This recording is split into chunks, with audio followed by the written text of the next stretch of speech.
இன்றைக்கி நம்ம என்ன பண்ண போகிறோம்னா ரவையும் ஜவ்வரிசியும் வச்சு நம்ம ஒரு இட்லி பண்ண போகிறோம். அதுக்கு நான் ஒரு 2 கப்பு ரவை எடுத்துக்கிட்டேன். 2 கப்பு ரவையில் துருவின கேரட், அப்புறம் அந்த புளிப்புக்காக கொஞ்சம் தயிர், கட்டி தயிர் நல்லா கொஞ்சம் ஒரு 3 ஸ்பூன், நல்ல பெரிய ஸ்பூனுக்கு 3 ஸ்பூன் தயிர் போட்டுக்கிட்டு, தேவையான அளவு உப்பு போட்டுக்கிறணும்.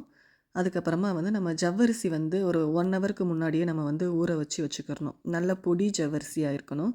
அந்த கண்ணாடி ஜவ்வரிசின்னு சொல்லுவாங்கள்ல, அந்த மாதிரியான ஒரு பொடி ஜவ்வரிசியாக இருக்கணும். அதை நம்ம ஒரு 1 மணி நேரத்துக்கு முன்னாடியே நல்லா ஊற வச்சு, ஒரு வாட்டி கழுவிட்டு ஊற வைக்கணும். அப்போ தான் அந்த தண்ணியோடு சேர்த்து நம்ம போடணும். தண்ணியோடு போட்டு நமக்கு தேவையான அளவு தண்ணியும் ஊற்றிக்கிட்டு நல்லா நம்ம மிக்ஸ் பண்ணி ஒரு 1/4 மணி நேரத்துலேருந்து ஒரு 1/2 அன் ஹவர் வரைக்கும் நம்ம வச்சுக்கிட்டோம்னா, அந்த ரவை நல்லா கொஞ்சம் நல்லா இஞ்சி, நல்லா இட்லி ஊற்றுறது மாதிரியாக ஒரு இட்லி பதத்துக்கு நமக்கு வரும். இப்போ பார்க்கும்போது உங்களுக்கு கொஞ்சம் தண்ணியாக தான் தெரிகிற மாதிரி இருக்கும். நம்ம இதை ஒரு 1/4 மணி நேரம் இல்லாட்டா ஒரு 1/2 மணி நேரம் நம்ம ஊற வச்சு ரெடி பண்ணி வச்சுக்கிட்டோம்னா நமக்கு அந்த இட்லி ஊற்றுற பதத்துக்கு இதோ இப்போ கொஞ்சம் கட்டி ஆயிடுச்சு. இட்லி ஊற்றுற பதத்துக்கு நமக்கு வந்துருச்சு. இந்த மாதிரி தான் நம்ம இந்த பேட்டர் ரெடி பண்ணி வச்சுக்கிறணும்.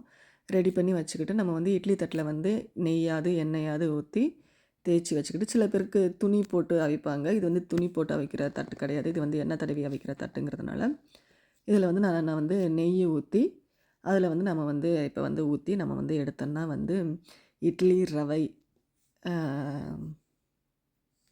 ரவை இட்லி ரெடி ஆயிரும்.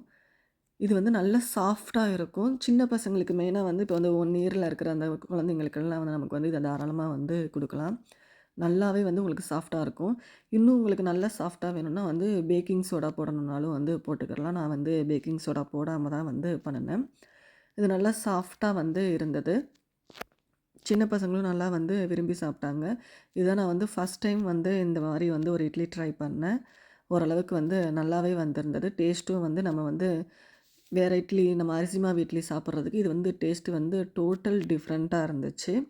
இதை நம்ம என்னைக்காச்சும் ஒரு நாளைக்கு ட்ரை பண்ணி பார்க்கலாம். மாவு இல்லாத அன்னைக்கு டக்குன்னு நம்ம டிஃப்ரெண்ட்டான மாதிரியான ஒரு இட்லி நம்ம ரெடி பண்ணி சாப்பிட்டுக்கலாம்.